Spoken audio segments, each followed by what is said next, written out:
सूर्य अस्ताचल की ओर अग्रसर था। आकाश लाल था और वनों के बीच एक रहस्यमय निस्तब्धता फैली हुई थी। यह निस्तब्धता सामान्य नहीं थी, यह किसी पीड़ा की चुप पुकार थी। वृक्ष स्थिर थे, मानो सहमे हुए हों, और उनकी शाखाओं से गिरती पत्तियां भी जैसे सिसकियां भर रही थी। इस भयभीत वन की मूक छाया में तीन पदचापे सुनाई दे रही थी। आगे थे ब्रह्मश्री विश्वामित्र, उनके पीछे दो राजकुमार, राम और लक्ष्मण। विश्वामित्र के तेजस्वी मुख पर चिंता की रेखाएं थी, और मानो उस वन के प्रत्येक वृक्ष से परिचित हूँ। राम ने चारों ओर देखा और बोले, भगवन, यह वन जीवित प्रतीत नहीं होता। न पक्षियों की चहचहाहट, न जल का कलकल, न पशुओं की चंचलता। यह सूना क्यों है? विश्वामित्र ठहर गए। उन्होंने आकाश की ओर देखा, फिर भूमि को निहारा, जैसे प्रकृति की वेदना को अनुभव कर रहे हों, और फिर बोले, राम, यह वन कभी जीवन का उत्सव था। यहाँ ऋषियों के यज्ञ होते थे, वेदों का स्वर गूंजता था और प्राणियों का निर्भय निवास था। पर अब यह भूमि ताड़का की छाया में है। लक्ष्मण ने चौंक कर पूछा, ताड़का? वह कौन? विश्वामित्र ने लंबी सांस ली। ताड़का केवल राक्षसी नहीं, वह एक कथा है, एक पीड़ा है, एक साप है। आओ सुनाता हूँ वह कथा जो इस वन की निस्तब्धता का कारण है। विश्वामित्र बोले, यक्षराज सुकेतु एक अत्यंत तेजस्वी धर्मनिष्ठ राजा थे। वे संतानहीन थे। वर्षों तक उन्होंने ब्रह्मा की कठोर तपस्या की। अंततः ब्रह्मा प्रकट हुए और उन्होंने कहा, मांगो यक्ष श्रेष्ठ, क्या चाहते हो? सुकेतु ने कहा, प्रभु, मुझे एक ऐसी संतान दो जो मेरी कीर्ति को अमर करे, जो संसार में अनुपम हो, बलशाली हो।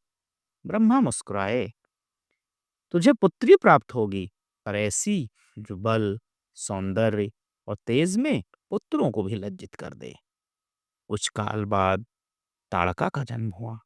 उसकी कांति अपूर्व थी। उसका स्वरूप इतना मोहक था कि देवता भी चकित हो जाएं। पर साथ ही उसमें एक असाधारण बल था, हाथी को उड़ा दे, पर्वत झुका दे। राम आश्चर्य से बोले, ऐसी स्त्री, फिर वह राक्षसी कैसे बनी? विश्वामित्र ने कहा, विवाह हुआ एक सुंद नामक असुर से, एक तपस्वी, ज्ञानवान किंतु अहंकारी असुर। वे दोनों वन में रहने लगे। तभी एक घटना घटी, एक त्रासदी की। सुंद ने एक बार अगस्त ऋषि के आश्रम के समीप तपस्या के लिए प्रवेश किया, पर बिना अनुमत अगस्त ने मना किया, किंतु सुंद ने उनका उपहास किया। अगस्त ऋषि क्रोधित हो उठे, तू तप का पात्र नहीं, तू तो राक्षस है। जा, अपने स्वरूप को प्राप्त कर। और उन्होंने उसे श्राप दिया और भस्म कर दिया। कुछ ही दिनों में सुंद की मृत्यु हो गई। ताड़का विचलित हो गई। उसका प्रेम, उसका जीवन छिन गया। क्रोध और शोक में वह अपने पुत्र मारीच और सुबाहु को लेकर अगस्त के आश्रम पर चढ़ दौड़ी। राम बोले, तो मारीच और सुबाहु ताड़का के पुत्र हैं? हाँ, विश्वामित्र बोले।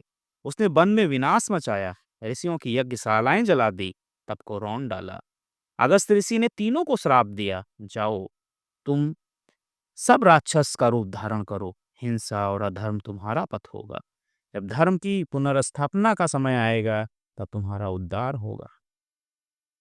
राम गंभीर हो उठे, कुछ देर मौन रहे, फिर बोले, भगवान, एक स्त्री जो माँ भी है, क्या उसका वध धर्म होगा? क्या हम स्त्री वध कर धर्म की बात करेंगे? विश्वामित्र बोले, राम, धर्म केवल लिंग या भाव पर आधारित नहीं होता है, वह कर्तव्य पर आधारित होता है। यह स्त्री अब केवल स्त्री नहीं है, वह विध्वंस है, वह तप का शत्रु है। उसकी देह में माँ है, पर आत्मा में अग्नि है। राम ने कहा, परंतु क्या कोई और मार्ग नहीं है? क्या उसकी मुक्ति संभव नहीं है? विश्वामित्र ने दृष्टि गहन की।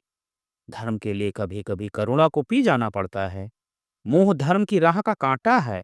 यदि तुम धर्म स्थापना की भूमिका में हो, तो निर्णय तुम्हारा है, मोह या धर्म। तभी आकाश कांप उठा, एक विकराल गर्जना हुई, वृक्ष झुक गए, पक्षी उड़ गए। सामने प्रकट हुई ताड़का। उसकी आंखें ज्वालामुखी सी, देह पर्वताकार, बाल बिखरे हुए, और उसकी सांसों से भूमि कंपायमान। कौन है ये यज्ञ प्रिय? कौन आए हैं मेरे वन में? तुम्हारा रक्त मेरी भूमि को भिगोएगा। राम ने धनुष उठाया। लक्ष्मण तैयार हो गए, पर राम के मन में कुछ हिचक थी। ताड़का ने मारीच और सुबाहु को पुकारा। वत्सो, आगमन हुआ है धर्मध्वजियों का, आ जाओ, उन्हें हमारी व्यथा समझाओ। मारीच और सुबाहु आकाश से गिरे, यज्ञ भूमि की ओर बढ़े। ताड़का ने राम पर आक्रमण किया। राम ने प्रत्यंचा खींची, बाण चलाया, पर हृदय पर नहीं। ताड़का रुक गई। उसका चेहरा एक क्षण के लिए मानवीय हुआ। तुम क्या मुझे मारोगे? मेरे भीतर वह स्त्री अब भी जीवित है, एक माँ, एक विधवा। क्या तुम्हारे धर्म में मेरे लिए कोई स्थान नहीं? राम का हाथ कांपा, और तभी विश्वामित्र का स्वर आया। राम, धर्म का समय मुंह नहीं देखता, यह तुम्हारी पहली अपनी परीक्षा है।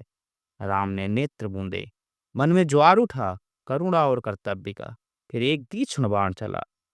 तड़ाका का विशाल शरीर कांपा, रक्त बहा, और वह गिरी। एक निस्तब्ध गर्जना के साथ उसके होठों से निकला अंतिम स्वर, मारीच, बचाओ।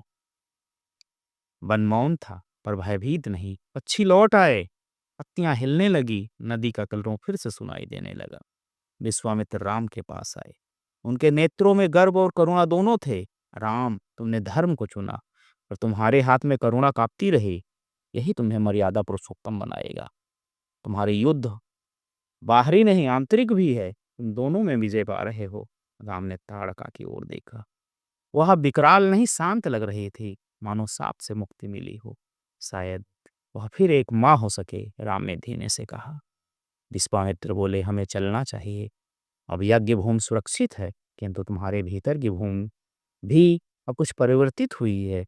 यह यात्रा अभी प्रारंभ हुई है। दोस्तों, कैसी लगी ये कहानी? अगर कहानी पसंद आई हो तो हमारे चैनल को लाइक, सब्सक्राइब और शेयर करें। और हमारे चैनल पे बहुत सारी पौराणिक कहानियाँ अपलोड हैं, उन्हें देखें और अपना ज्ञान बढ़ाएं। धन्यवाद।